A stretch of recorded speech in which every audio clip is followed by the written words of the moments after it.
একটা কথা বলো, যেহেতু টলিউড থেকেই তোমার উত্থান, এখনো অভিনেত্রী রচনা ব্যানার্জিটাই অনেকের কাছে প্রধান। এটা জিজ্ঞেস করবো, বারবার এইটাও এসছে যে টলিউডের মধ্যে ব্যান কালচারটা খুব বেড়ে গেছিলো।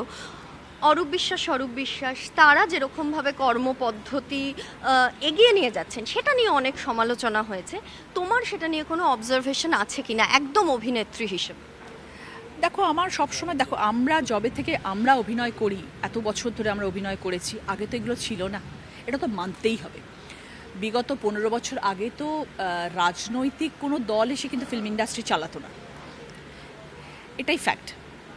আমরা নিজেদের মতন কাজ করেছি, আমাদের ইম্পার প্রেসিডেন্টরা সব ছিল, তারাই কাজ করতো, টেকনিশিয়ানস ফোরাম থাকতো, সব কটা ফিল্ডের আলাদা আলাদা ফোরাম থাকতো, তার মধ্যে একজন হেড থাকতো, সেই সব কিছু করতো এবং খুব শান্তিপূর্ণভাবে আনন্দের সাথে আমরা এত বছর ধরে কাজ করেছি। আমাদের কোনোদিনও কিন্তু অশান্ত পরিবেশ টালিগঞ্জ ফিল্ম ইন্ডাস্ট্রিতে ছিল না। বাট লাস্ট ইদানিংকালে একটু সেটা হয়েছিল এবং সেটা অনেকেই মেনে নিতে পারছিল না। কিন্তু দেখো, যেহেতু সরকার তাদের ছিল, আমরা কেউ সেই অর্থে হয়তো খুব জোর গলায় আওয়াজ তুলতে পারিনি, এটাও ফ্যাক্ট। সেই অর্থে আমরা আওয়াজ তুলতে পারিনি বিকজ সরকার চেয়েছিলেন যে এই দুজন আমাদের ইন্ডাস্ট্রিটাকে, মানে তোমারও মনের মধ্যে কোথাও কিন্তু একটু আওয়াজ তোলার ইচ্ছা হয়েছিল। বাট আমি তো একজন শিল্পী প্রথমে, আমি তো রাজনীতির মানুষ 2.5 বছর হয়েছে, আমি তো শিল্পী প্রথমে, কিন্তু আমার সবসময় মনে হয়েছে যে ফিল্ম ইন্ডাস্ট্রির মধ্যে কেন পলিটিক্স ঢুকবে। এটা তো আমার সবসময় প্রশ্ন ছিল, শুধু আমার নয়, আমার মনে হয় প্রত্যেকটি মানুষের এটা প্রশ্ন ছিল যে ফিল্ম ইন্ডাস্ট্রির মধ্যে পলিটিক্স ঢোকা উচিত নয়। আমরা খুব শান্তিপূর্ণভাবে একদম পরিবারের মতন করে কিন্তু আমরা টালিগঞ্জ ফিল্ম ইন্ডাস্ট্রির কাজ করি। তো সেখানে এটা ঢুকেছিল, সেটা কেউ হাসি মুখে মেনে নিতে পারেনি, তাই জন্য প্রচুর অশান্তি হয়েছে, প্রচুর সমস্যা হয়েছে। যাই হোক, এখন তো আশা করব যে আগামী দিনে হয়তো আবার সেটা হবে না, সেই ভুল আশা করি আবার কেউ করবে না। এবং আমরা যারা শিল্পীরা, যেরকম আমাদের ইন্ডাস্ট্রি ছিল সেরকমভাবেই আমাদের ইন্ডাস্ট্রি আগামী দিনেও চলবে এবং সবাই খুব ভালোভাবে কাজ করবে এবং এইরকম রাজনীতিক পরিবেশ ইন্ডাস্ট্রির মধ্যে থাকবে না, আশা করব। এই যে ফল হয়েছে তার একটা সামগ্রিক অ্যানালিসিস তো আছে। ফলটা খারাপ হয়েছে, তোমার মনে হয় কিনা যে কিছু ভুল ছিল? ভুল, দেখো, মানুষ কখনো জেনে শুনে ভুল করে না, ভুল হয়ে যায় একটা সময়ের পর। দেখো, দিদি একজন এমন মানুষ, আমি রাজনীতির মানুষ না হয়েও ছোটোবেলা থেকে দেখেছি যে দিদির লড়াই, টিভি খুললে, কাগজে পড়লে সবসময় আমরা দেখেছি যে দিদি কীভাবে আজকে এই জায়গাটায় এসে পৌঁছেছেন, 34 বছরের সাম্রাজ্যকে কীভাবে ভেঙেছেন এবং এই জায়গাটাকে তিনি তৈরি করেছেন। এটাও মানতে হবে যে একটা সময়ের পরে যখন মানুষের একটা এজ এসে যায় না, একটা বয়স শেষ প্রাক্কালে, তখন মানুষ অন্যের উপরে নির্ভরশীল হয়ে পড়ে। এটার মধ্যে কোনো খারাপ কিছু নয়। তিনি হয়তো দলের অন্যান্য মানুষের উপর একটু নির্ভরশীল হয়ে পড়েছিলেন বিকজ ওনার একার পক্ষে হয়তো এই সাম্রাজ্য টেনে টানা সম্ভব হচ্ছিল না, টিম ওয়ার্ক উনি চেয়েছিলেন।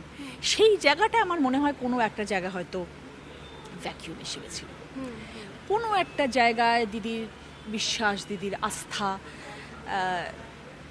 দিদির কাজের জায়গাটার মধ্যে কোনো একটা জায়গায় আমার মনে হয় কোনো একটা জায়গা হয়তো খামতি থেকে গেছিল, যার জন্যে মানুষ আজকে এরকমভাবে বিরোধী হয়ে গেল। টিম মানে কি তুমি অভিষেক বন্দ্যোপাধ্যায়ের কথা? শুধু অভিষেক নয়, পুরো দিদির এত বড় একটা টিম রয়েছে দিদির, সব কিছু মিলিয়ে আমার মনে হয় কেউ অভিষেকও কি চেয়েছিল আজকে এই দিনটা হোক?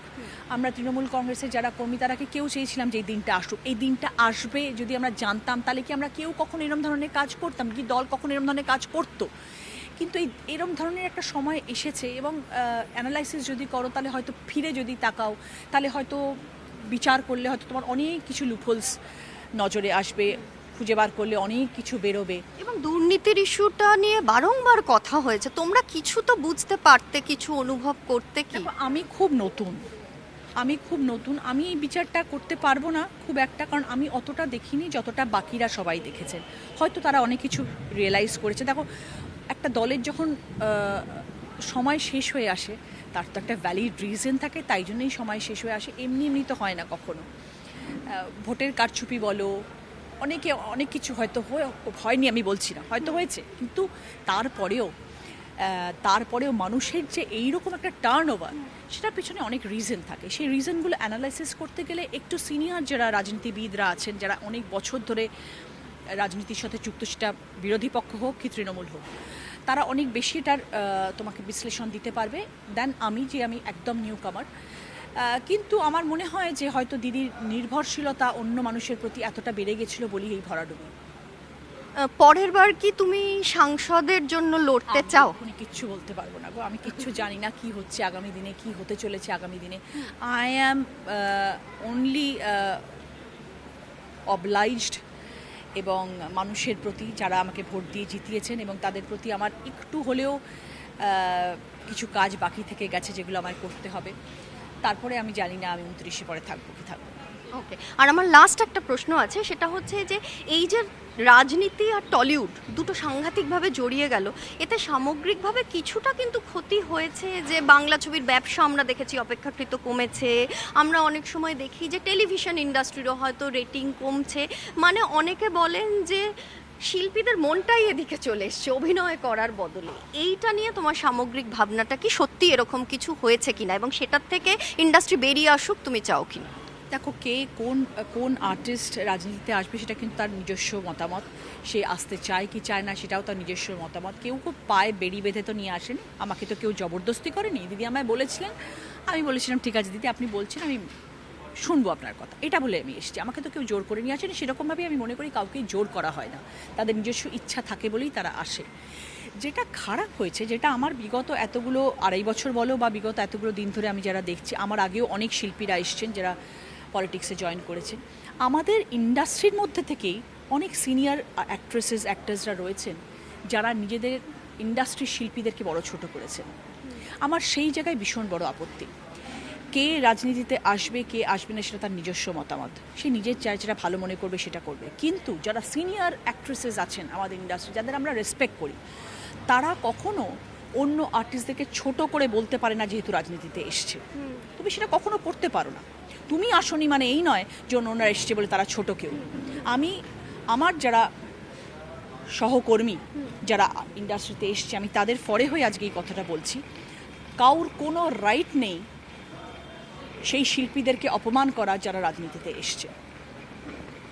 রাজনীতিতে আসা মানেই যে তারা খারাপ, আর রাজনীতিতে এসছে মানেই তারা এমন কাজ করে দেখাবে যে তারা একদম চিফ মিনিস্টারে বরাবর হয়ে যাবে, এটাও হয় না। আশা মানেই যে আমি সাংঘাতিক বিশাল একটা কাজ করে দেখাবো তা নয়। ইন্ডাস্ট্রি থেকে রাজনীতিতে এসছি, দিদি চেয়েছেন রাজনীতি করতে ভালোবাসে তাই জন্য তারা হয়তো এসছে। তার মানে এই নয় তুমি একজন সিনিয়র শিল্পী হয়ে তুমি তোমার জুনিয়র যেসব শিল্পীরা এসছেন তাদের তোমরা ছোট করে দেখাবে। এই সব যারা সিনিয়র শিল্পীরা আছেন তারা না অনেকটা বিষ ঢেলে দিয়েছে আমাদের বাকি ইন্ডাস্ট্রির মানুষদের মধ্যে এবং পাবলিকের মধ্যে। আমরা যখন আজ থেকে 10-15 বছর আগে সোশ্যাল মিডিয়া এত স্ট্রং ছিল না, এখন সোশ্যাল মিডিয়া স্ট্রং। এখন ফটফট করে মানুষ কথা বলতেই পারে, ফটফট করে মানুষ ইন্টারভিউ দিতেই পারে, যা ইচ্ছে বলতে পারে মানুষ।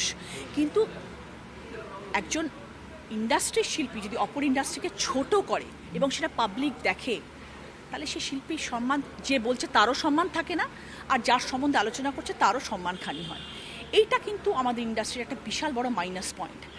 রাজনীতির মানুষ ঢুকে কে কী করলো কে কী বললো, আজকে রাজনীতির মানুষ আছে, কালকে থেকে তার নেই। যেই দুজন ভাইয়ের কথা বলে আজকে এতদিন তারা ছিলেন, কাল থেকে তারা নেই। কিন্তু যেসব সিনিয়র শিল্পীরা ছোট করলেন অপর শিল্পীদেরকে, আমাদের মতন রাজনীতিতে যারা ঢুকেছেন তাদেরকে ছোট করলেন, তার কিন্তু সম্মানটা রইল না। কারণ আমরা যখন ইন্ডাস্ট্রিতে এখন কাজ করব তখন তাকেও আমরা কিন্তু সম্মানটা দেব না। তো আমাদের অভ্যন্তরীণ শিল্পীরা যদি অপর শিল্পীকে ছোট করেন, তাহলে তো ইন্ডাস্ট্রিকে তোমরা ছোট করছো, সেটা তো তোমার কোনো রাইট নেই করার। এটা একটা বিশাল বড় কারণ আমাদের ইন্ডাস্ট্রির মধ্যে এত দলবাজি হয়ে গেছে, এত কিছু, ওকে ছোট করছে ওকে ছোট করছে। You should not do that. সেটা আমার একটা কিন্তু নিজস্ব অভিমত।